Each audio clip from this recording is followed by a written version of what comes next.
राधे राधे, जय श्री कृष्णा। मैं सीमा सिंह बड़ों को चरण स्पर्श, छोटों को प्यार और बराबर वालों को नमस्कार करती हूँ। आज मैं आपको वैशाख मास में शालिग्राम भगवान की पौराणिक कथाएं सुनाने जा रही हूँ।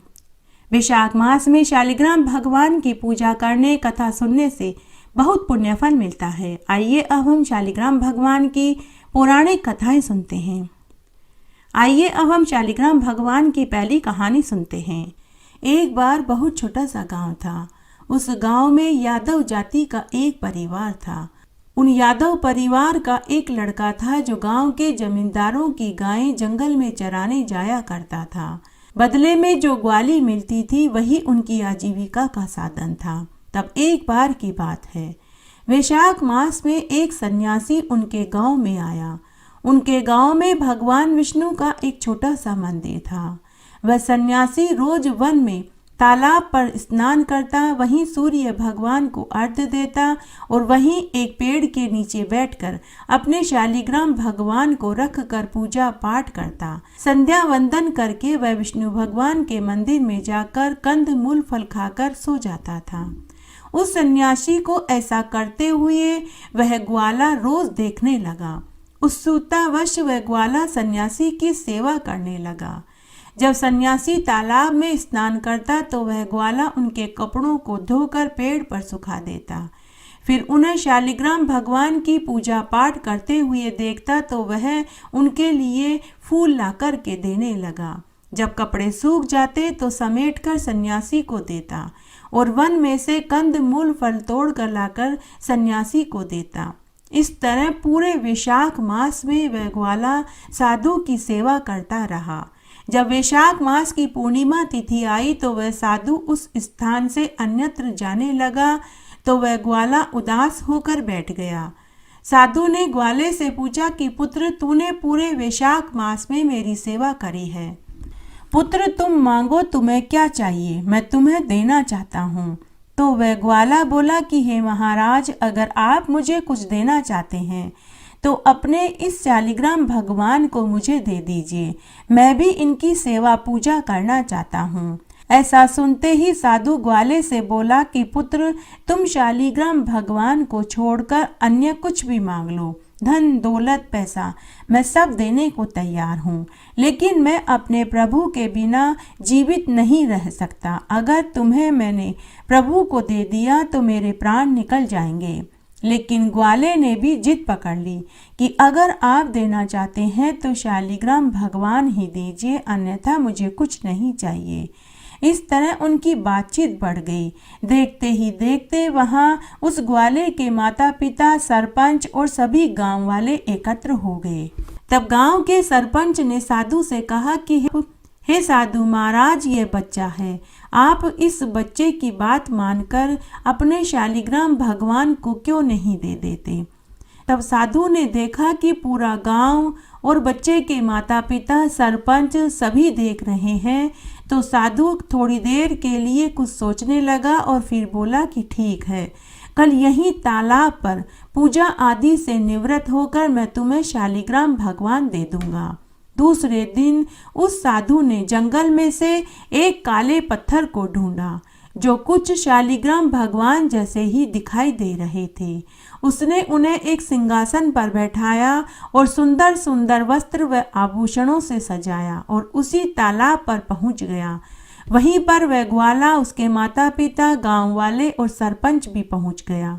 तब साधु ने पहले तालाब पर स्नान किया, सूर्य नारायण भगवान को तालाब में से जल लेकर अर्घ्य दिया, फिर नकली शालिग्राम भगवान की पूजा करी, उन्हें सुंदर सुंदर वस्त्र और आभूषणों से सजाकर सिंहासन पर बैठाया और उस नकली शालिग्राम को ग्वाले को दे दिया। उस ग्वाले की उम्र लगभग 12 साल की रही होगी। वह ग्वाला शालिग्राम भगवान को लेकर घर आ गया। उसके बाद वह साधु आगे तीर्थ यात्रा पर चला गया।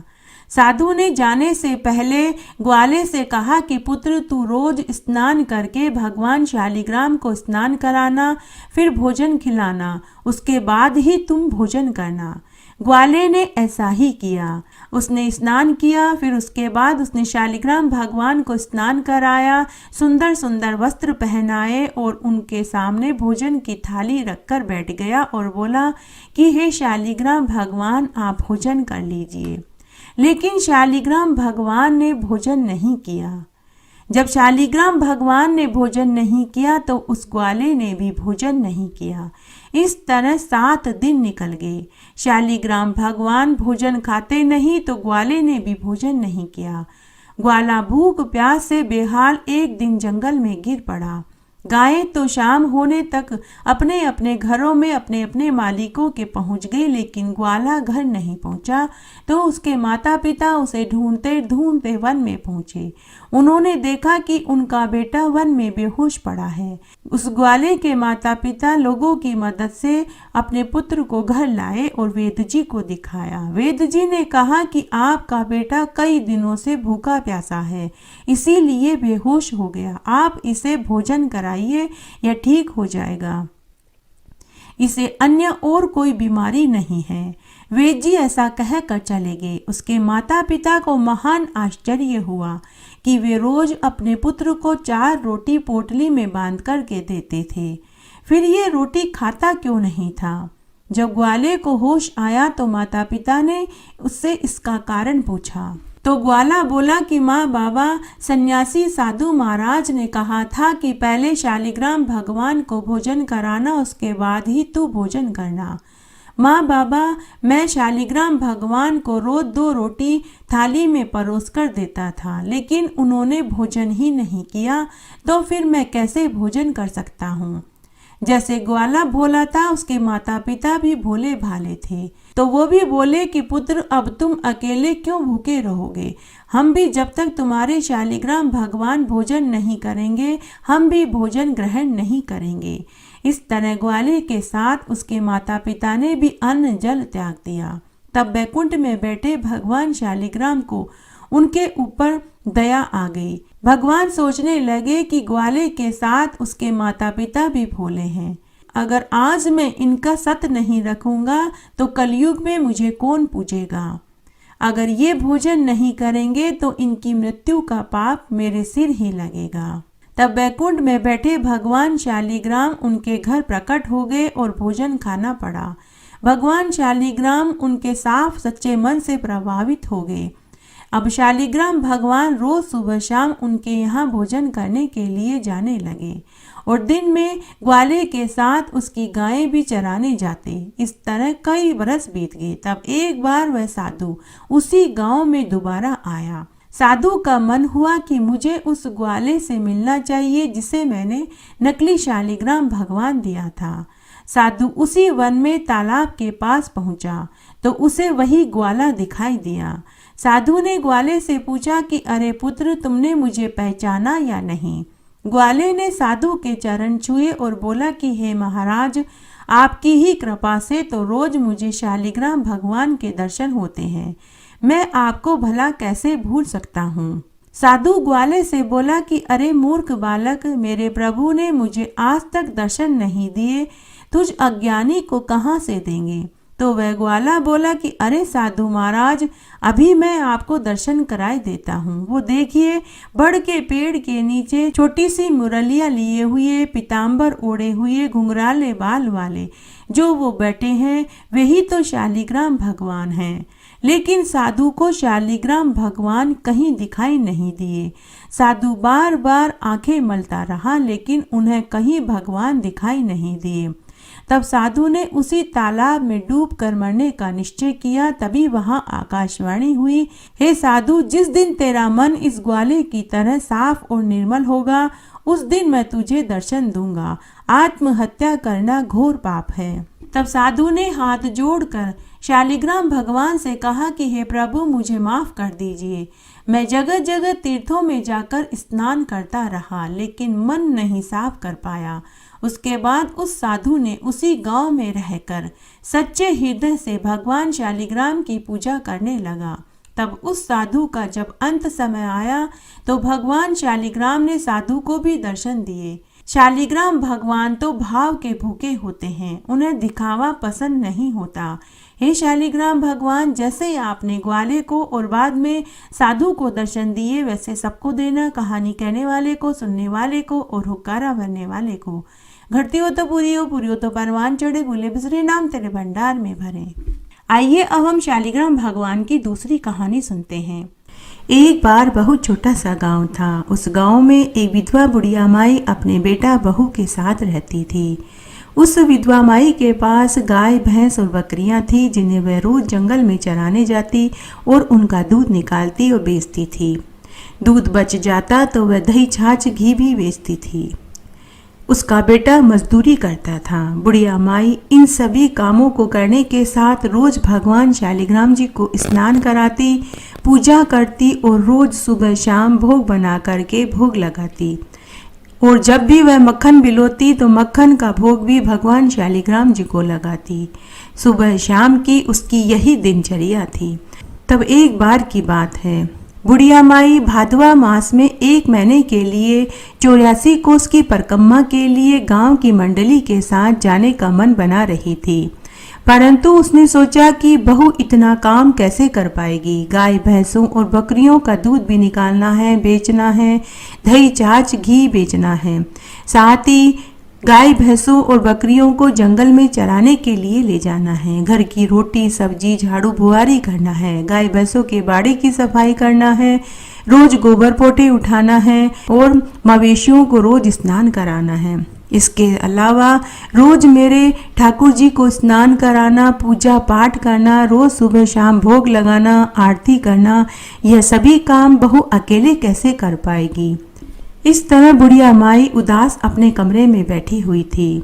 शाम को उसका बेटा घर आया। रोज की तरह बेटा भोजन की थाली देने अपनी माँ के कमरे में गया और अपनी माँ को उदास बैठे देखा तो उसके चेहरे से साफ उदासी झलक रही थी। वह एकटक शालिग्राम भगवान की तरफ टकटकी लगाए देखी जा रही थी। बेटे ने अपनी माँ को 3-4 बार कहा कि माँ भोजन कर लो, लेकिन माँ का ध्यान बेटे की तरफ था ही नहीं। तब बेटे ने अपनी माँ को झंझोड़ते हुए कहा कि माँ तुम्हारा ध्यान किधर है? माँ मैं आपके लिए रोटी लेकर आया हूँ। तो बुढ़िया माई अपने बेटे से बोली कि बेटा माफ़ करना, मेरा तो तेरी तरफ ध्यान ही नहीं था। तब बेटे ने अपनी माँ से उनकी उदासी का कारण पूछा तो माँ ने पूरी बात बताई कि बेटा गांव में सभी लोग 84 कोस की परिक्रमा के लिए जा रहे हैं। मेरा भी बहुत मन है, लेकिन घर का, गाय भैंसों का और शालिग्राम जी का काम बहू अकेले कैसे करेगी। तो बेटा बोला कि माँ ऐसा मौका बार बार नहीं मिलता। आप 84 कोस की परिक्रमा में जरूर जाओ, तुम्हारी बहू सब काम कर लेगी। मैं तुम्हारी बहू से खुद यहीं बुलाकर पूछ लेता हूँ। तब बेटे ने अपनी पत्नी को आवाज लगा कर के बुलाया। पत्नी आई। तब बेटे ने अपनी पत्नी को बुलाकर पूरी बात बताई। बहू बड़ी ही नेक दिल की, दयालु, सीधे साधे, सरल स्वभाव की थी। दुनियादारी की चालाकी उसे आती ही नहीं थी।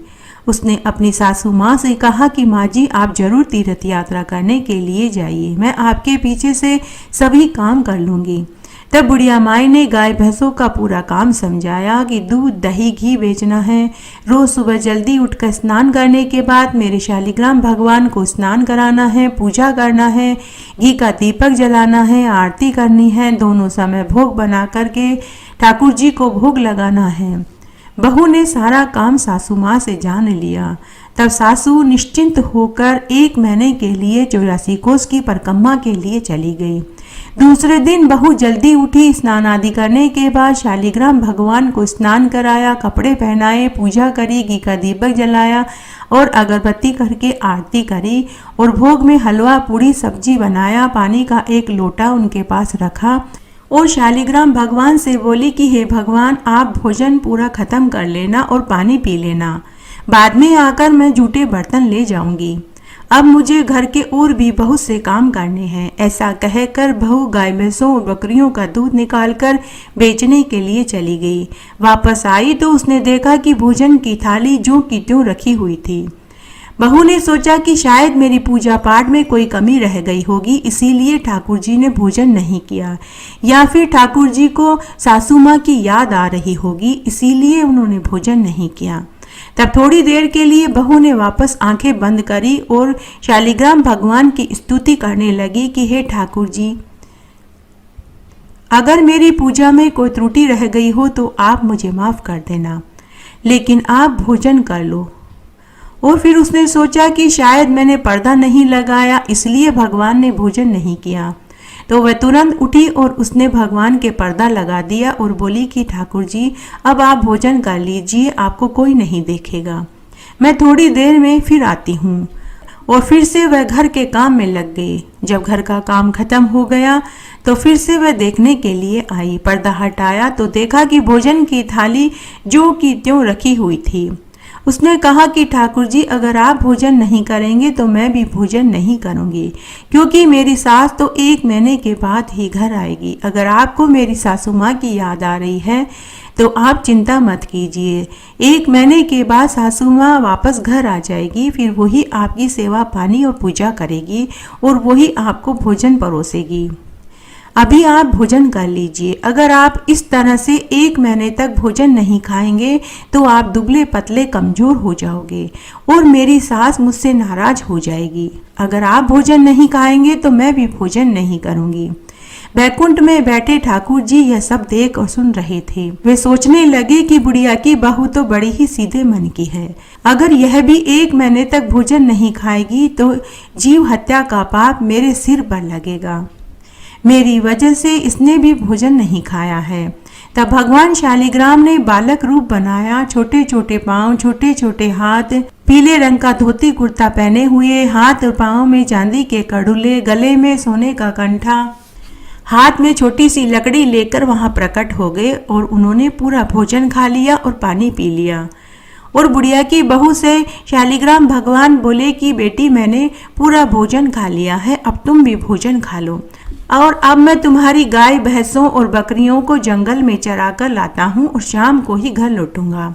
तब बहू बोली कि हे ठाकुर जी, आप क्यों हमारे मवेशी चराने के लिए जाएंगे? अगर सासू माँ को पता लगेगा तो वो मुझ पर नाराज होगी।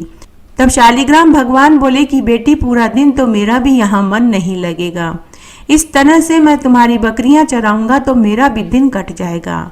तब बहू कुछ नहीं बोली। इस तरह शालिग्राम भगवान सारे मवेशियों को जंगल में चराने के लिए ले गए और शाम को सभी मवेशियों को घर वापस ले आए और आते ही बोले कि बेटी, गरम गरम रोटी, दूध का कटोरा और मक्खन दे दो, मुझे बहुत भूख लगी है। बुढ़िया की बहू ने भगवान को आसन पर बैठाया, चौकी पर भोजन की थाली रखी, पानी का लोटा रखा और गरम गरम रोटी, दूध का कटोरा और मक्खन परोस दिया। भगवान शालिग्राम ने भोजन किया और वापस मूर्ति में चले गए। अब रोज ऐसा ही होने लगा।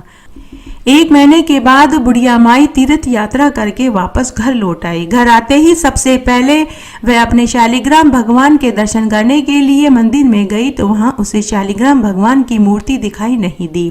बुढ़िया ने बहू से पूछा कि बहू, मेरे शालिग्राम भगवान की मूर्ति कहाँ है? बहू बोली कि सासू माँ, आपके शालिग्राम भगवान हमारे मवेशियों को चराने के लिए जंगल में गए हैं, संध्या को ही लौटेंगे।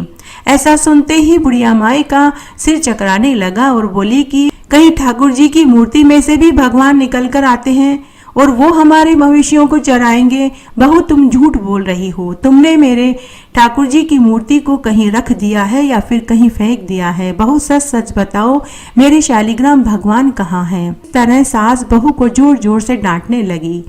तभी उसका बेटा भी आ गया। बुढ़िया ने बेटे से कहा कि देख, तेरी बहू क्या बोल रही है।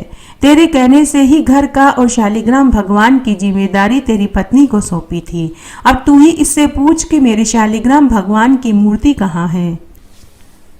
पति ने अपनी पत्नी से पूछा तो उसकी पत्नी ने वही जवाब दिया जो उसने अपनी सास से कहा था। तो बेटा अपनी माँ से बोला कि माँ, जहाँ एक महीने आपने धैर्य रखा तो शाम तक और धैर्य रखो, सब मालूम चल जाएगा। संध्या हुई तो भगवान शालिग्राम मवेशी लेकर घर आए। आते ही उन्होंने कहा कि बेटी, गरम गरम रोटी, दूध का कटोरा और मक्खन दे दो, मुझे बहुत भूख लगी है। शालिग्राम भगवान और उनकी आवाज़ सिर्फ बहू को ही सुनाई और दिखाई दे रहे थे, लेकिन बुढ़िया को और उसके बेटे को न तो सुनाई दे रहा था न ही दिखाई दे रहा था। तो बहू बोली कि लो माँ जी, आपके शालिग्राम भगवान आ गए, अब आप खुद ही पूछ लीजिए। तो बुढ़िया और उसका बेटा बोला कि कहाँ है ठाकुर जी, हमें तो कुछ दिखाई नहीं दे रहा।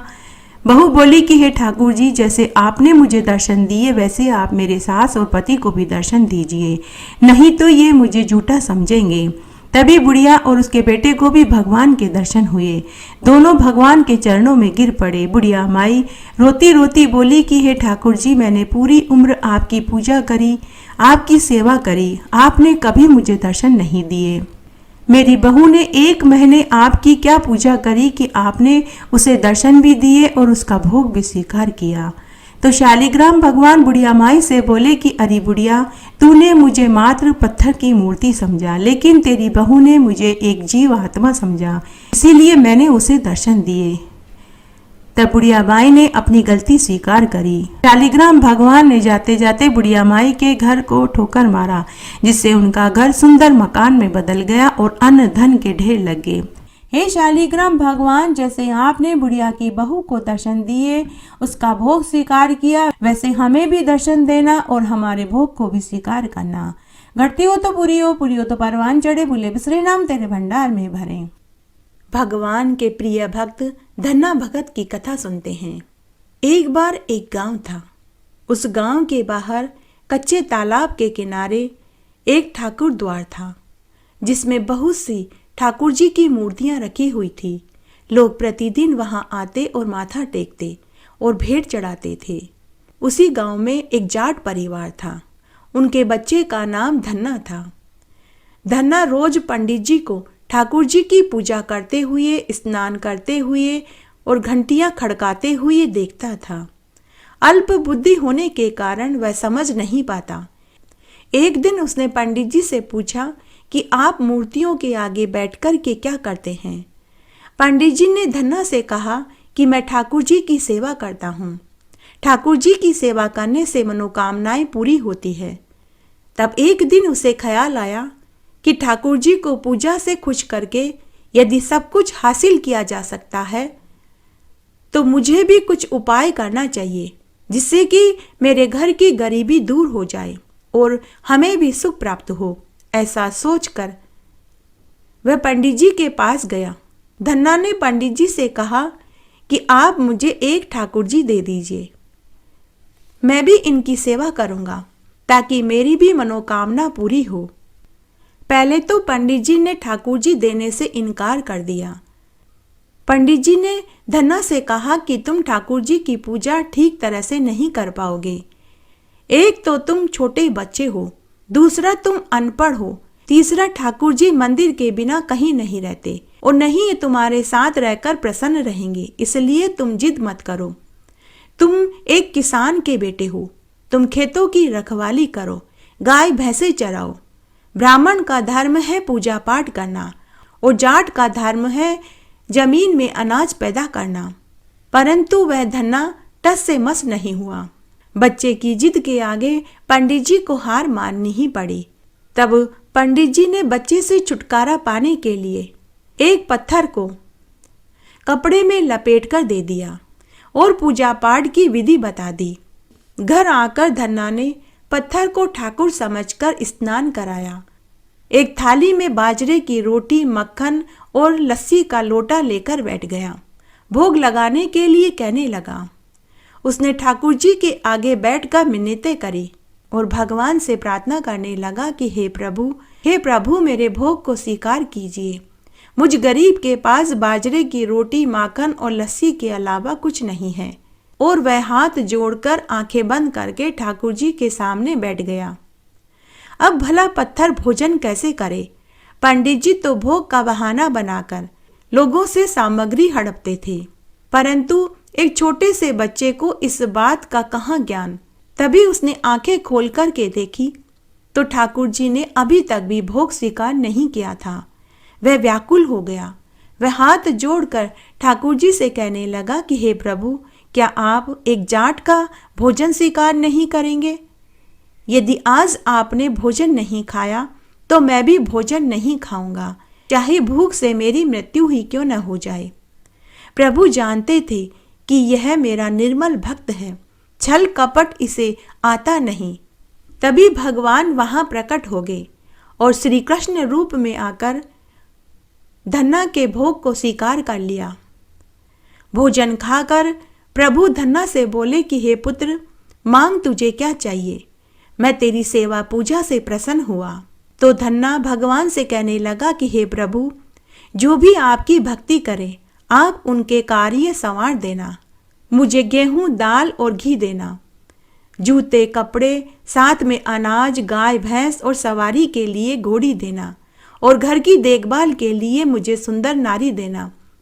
धन्ने का जवाब सुनकर भगवान मुस्कुराने लगे और बोले कि हे पुत्र, जो भी तूने मांगा है तुझे सब मिल जाएगा।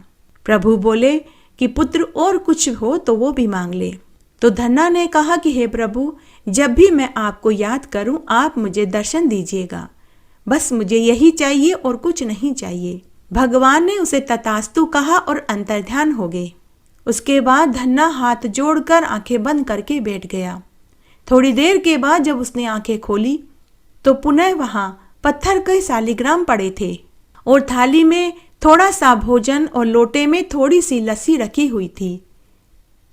धन्ना ने उस बचे हुए प्रसाद को खाया, जिससे वह 3 लोकों का स्वामी बन गया। प्रभु के दर्शन के कुछ दिन के बाद धन्ना के घर सारी खुशियां आ गई। एक अच्छे अमीर घर में उसका विवाह हो गया। बंजर जमीन उपजाऊ हो गई, उस पर फसल लहलहाने लगी। उसने जो भी प्रभु से मांगा था वह सब मिल गया। हे ठाकुर जी महाराज, जैसे आपने धन्ना भगत की भक्ति को स्वीकार किया, उसे दर्शन दिया और उसकी सभी मनोकामनाओं को पूरी किया, वैसा सबका करना, कहानी कहने वाले का, सुनने वाले का और हुक्कारा भरने वाले का। घटती हो तो पूरी हो तो परवान चढ़े, भूले बिसरे नाम तेरे भंडार में भरे। इस तरह आज हमने वैशाख मास में शालिग्राम भगवान की पौराणिक कथाएं सुनी। आशा करती हूँ ये आपको जरूर पसंद आएगी। मेरे साथ बने रहने के लिए आपका धन्यवाद। आगे आने वाली कथा कहानियों के लिए भी आप इसी तरह मेरे साथ बने रहें। धन्यवाद।